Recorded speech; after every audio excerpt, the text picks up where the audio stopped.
Okay, this would be funny in a sort of morbid, sort of darkly comic Coen Brothers sense if it weren't so tragic. But U.S. pier constructed off Gaza has broken apart.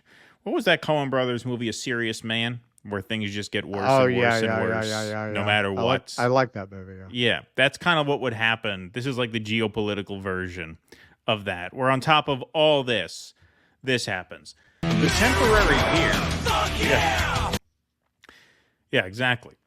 The temporary pier constructed by the U.S. military to transport aid into Gaza broke apart and sustained damage in heavy seas on Tuesday in a major blow to the American led effort to create a maritime corridor for humanitarian supplies into the war torn enclave, the Pentagon said. The pier was damaged, and sections of the pier need rebuilding and repairing, Pentagon Deputy Press Secretary Sabrina Singh said on Tuesday. The pier will be removed from its location on the Gaza coast over the next 48 hours and taken to the Israeli port of Ashdod, where U.S. Central Command will carry out repairs, Singh said. The repairs will take more than a week, further delaying the effort to get the maritime corridor fully operating. Well, that's okay. Take your time. No rush. Not like it's an emergency or anything. No. Earlier, four U.S. officials told CNN the pier broke apart in heavy seas. Part of the pier, which consists of a narrow causeway to drive aid into Gaza and a wider parking area to drop off supplies transported by ship, disconnected on Sunday, the officials said. The parking area will have to be reconnected to the causeway before the pier can be used again. The damage, first reported by NBC News, occurred 3 days after heavy seas forced two small U.S. Army vessels to beach in Israel, according to U.S. Central Command, while another two vessels broke free of their moorings and were anchored near the pier. I believe most of our soldiers were able to remain on the vessels and still are currently on them, Singh said during Tuesday's Pentagon press briefing. And within the next 24 or 48 hours, the Israeli Navy will be helping push those vessels back, and hopefully they'll be fully operational by then. The pier, which cost $320 million, had only begun operating on May 17th when heavy seas forced the maritime shipments to stop 1 week later on May 24th, 2 days before part of the pier disconnected. It's unclear when shipments will resume. So they got 7 days out of this thing. Not even, 6 and change. The temporary pier, called the Joint Logistics Over the Shore, requires very good sea conditions to operate. CNN reported previously that J-lots can only be operated safely in a maximum of 3-foot waves and winds less than approximately 15 miles per hour. My grandparents used to sell socks at the flea market on J-lots. That's what that sounds like. Sounds like, Yeah, like a flea market venue. I can see why they spent $320 million saying, hey, what could go wrong with this? Yeah. I could see why they thought this was a good plan. Yeah. Yeah, Heavier. no. Yeah. Sure. In an area known for storms, rough seas, yeah. Go build a pier that can't function in more than 3-foot waves. Rather than just force the aid winds. through on land, rather than force Israel not to massacre people when they drive the aid in on trucks, which would, be Occam's razor. That's the simplest solution, right?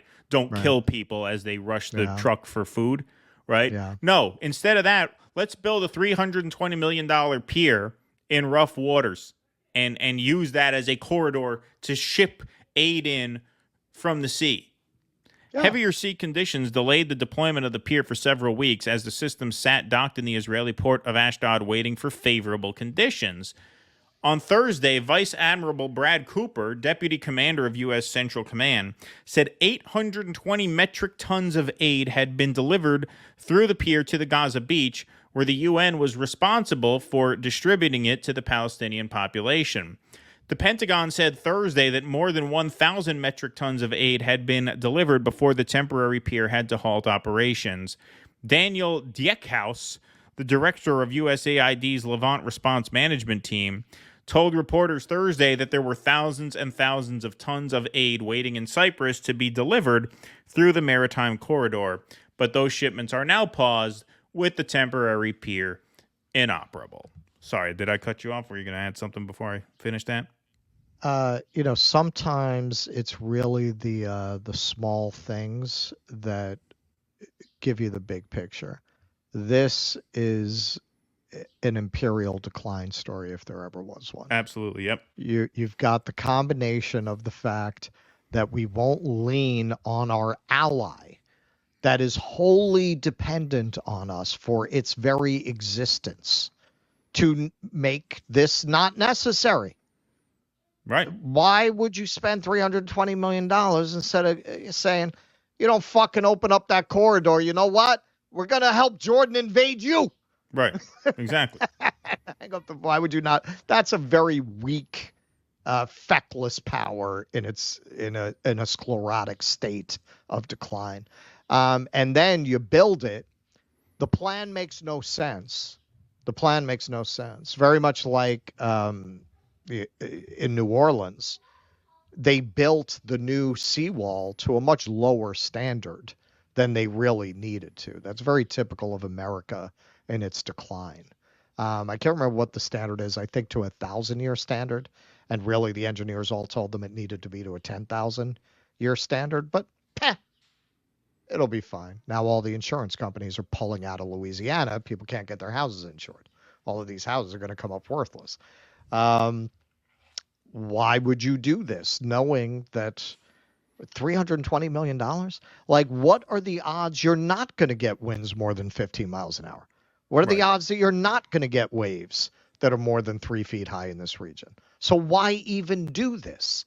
That is imperial decline. That is when you don't have a lot of money, you do a lot with a little. When you have a lot of money, there's a tendency to just do stupid things with a lot because you can.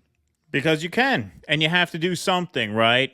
We can't do nothing, right? If Israel rolls in with aid trucks and people rush the aid trucks and Israel opens fire on people who run at the aid trucks, then, well, what are we going to do now, right? We can't just not send aid in, but we can't trust that aid will reach these people the easy way.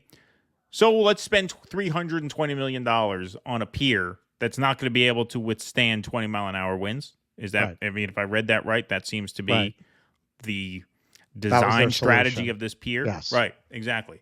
Yes. Exactly. That is an imperial power very far into its decline that no longer has the capacity to think reasonably and practically. If you look at empires that have been successful in their rise, there's usually, when we think of the Romans, for example, we think of late Rome, we think of orgies and vomitoriums, but that was a symptom of their decline.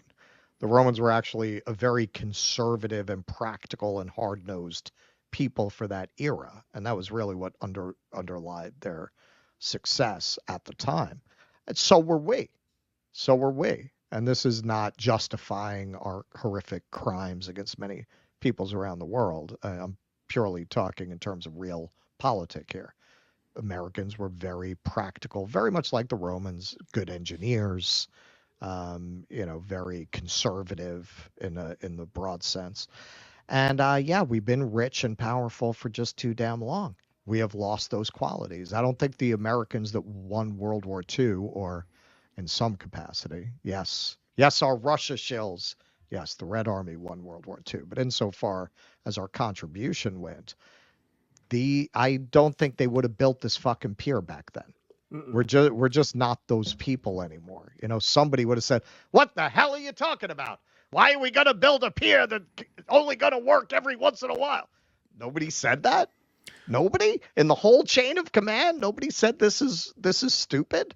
Well, that's why it's not just imperial decadence, it's imperial decline, because surely, as you just laid out there, this was doomed from the very beginning, from before the very beginning. Like the thought of it should have raised the red flag. Hey, this is not workable. What are you thinking? But when you're in decline anyway, when all we're doing here is throwing some money at the problem to buy us time, to buy us some sort of political leeway, to tell people, look, we're trying to get this aid in. We know it's doomed. We know Gaza is doomed. We know these people are doomed. Our key ally in the region, is going to take over this land, and however many people have to die for them to do that is how many people are going to have to die for them to do that. We know that is the course we're on. So none of it's going to work, right? Like, none of these plans of ours are actually going to work. What they're going to do is they're going to buy time. So, yeah, we're going to build this pier so we could say we made this investment to try and get the aid through. Is it going to work? No. We'll explain that when we have to. But in the meantime, we'll get a week's worth of aid in. Right. You're just buying yourself time, knowing that you are on the way out. We tried to do something. Exactly. Knowing it's all going to fail. It's all going to fail. You're just trying to manage your way through this. This is a managed collapse. That's what we've heard that phrase many times, and it's true in this case as well. Please clap.